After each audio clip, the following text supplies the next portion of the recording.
অনাকাংক্ষিত এতিয়া ক'ব গ'লে এইটো এটা এক্সিডেণ্ট হয় যে বৰষুণৰ মাজত এটা শিশু আগত এটা শিশু পিছত।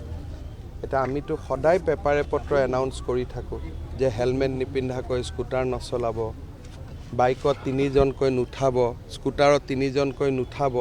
এতিয়া জনসাধাৰণে সহযোগ নকৰালৈকে আপুনি কি কৰিব পাৰিব?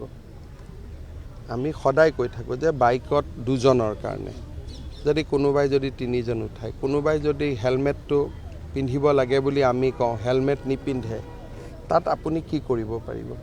এইবিলাক ক্ষেত্ৰত ৰাইজৰ সচেতনতা লাগিব, সকলোৰে সহযোগিতা লাগিব।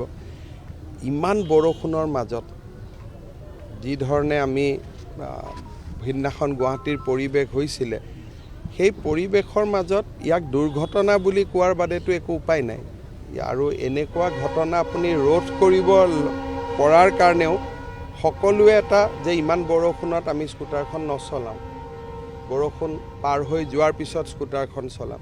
দেউতাকেও কৈছে যে লাইটো নাছিলে সেইটো সময়ত, কেতিয়াবা লাইটৰ তাৰো বাগৰি পৰি থাকে। সেইকাৰণে দুৰ্যোগ দুৰ্ঘটনাৰ সময়ত বাইক স্কুটাৰ সেই সময়ত নচলোৱাটো সদায় প্ৰশাসনৰ ফালৰ পৰা পৰামৰ্শ দি থকা যায়।